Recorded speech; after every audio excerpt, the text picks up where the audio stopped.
Good morning, Belton High School. I'm Brooke Truman, and you're watching Cutlass TV News.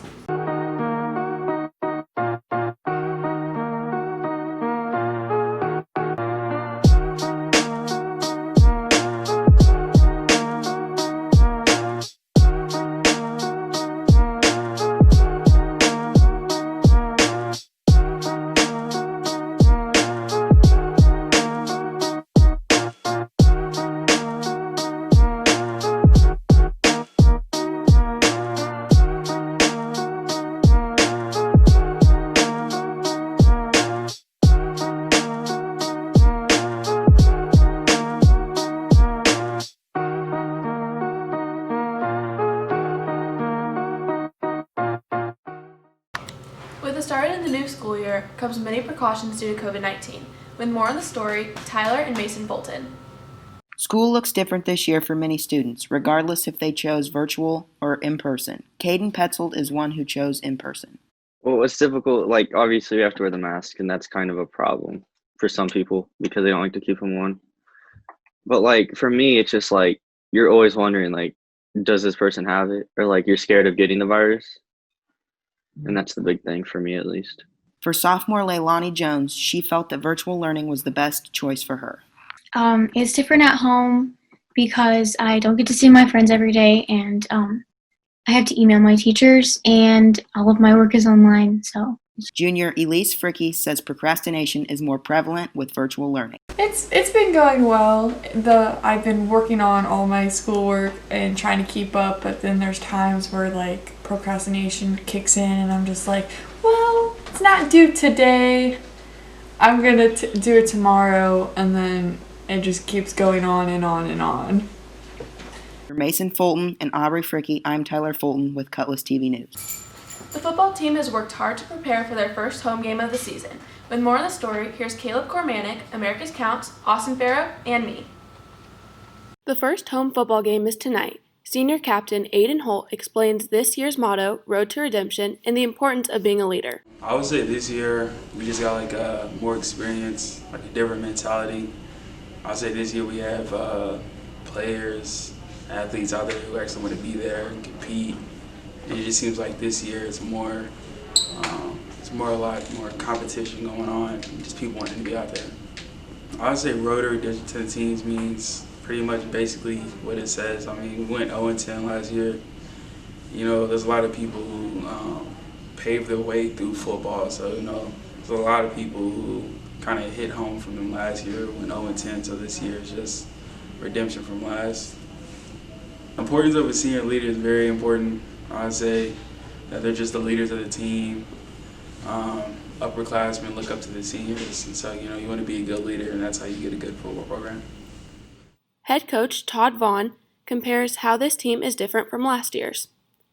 Well, I think what's different about this season than last season is, but every season's different. You know, it's just a different group of kids, and more leadership is obviously a plus. And then we also had a lot of kids coming back with playing experience, so that makes a big difference. You know, last year was a struggle for us, and everybody knows that. But our kids take a lot of pride in who they are. It doesn't really have anything to do with our opponents. It has more to do with ourselves and us being what we want to be.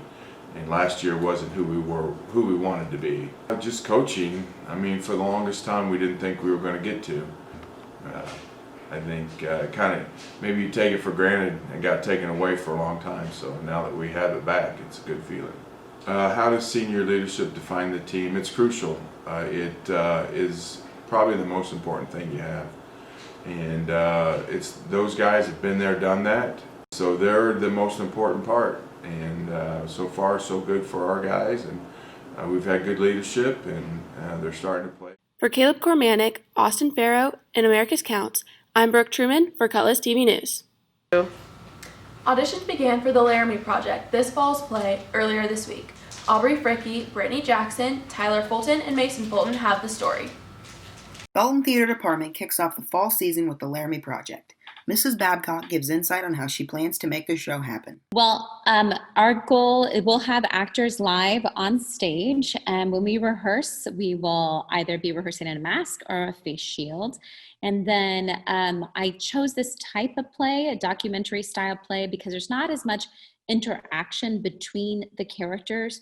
So I can spread them out and I can move them around and just make sure that they have more distance in the movement on stage. And then our goal is to stream the performance for the audience. So they can watch it from home, say from their own home, and then possibly have a small invited guests of the family members and friends of the people that are in the cast to socially distance in our theater. So that's a possibility, but for sure our goal is to stream it for anybody that wants to see it. Mr. Ogles tells us about the technical side of the Laramie project.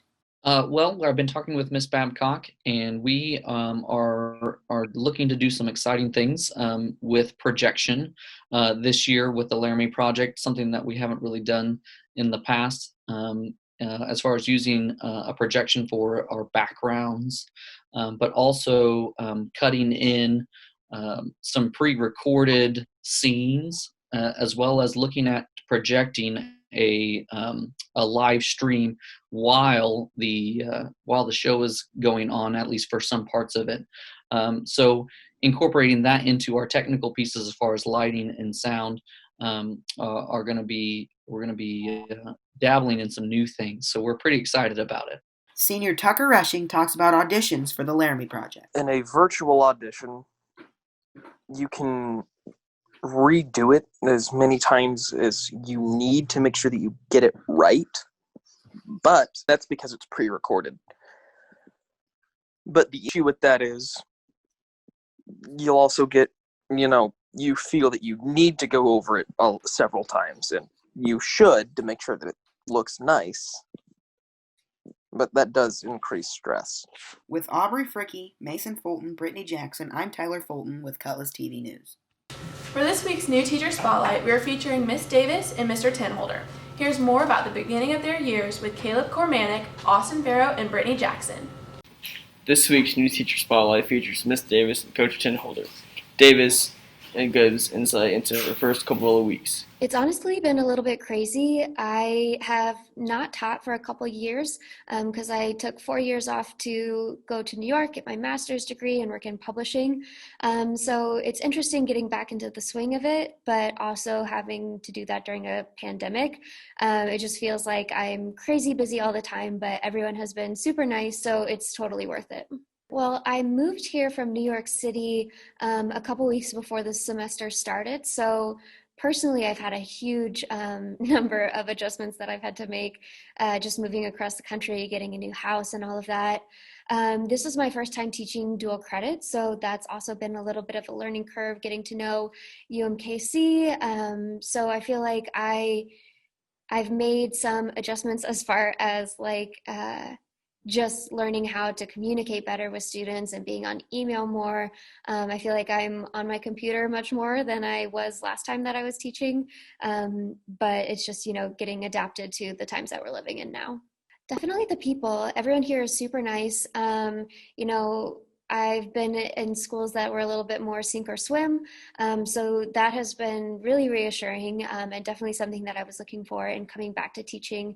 Also, the students are just really warm and welcoming to me as well. They haven't made me feel like it's my first year at Belton, which has been really nice. I also love the academies here, so that was a huge motivator for me coming to Belton in the first place, was the idea that, you're not learning in a vacuum. You are actually getting some real world experiences, which as someone who's been out in the real world is definitely really important. I'm super happy to be here. Something that is interesting. So I'm going to be one of the freshman class sponsors.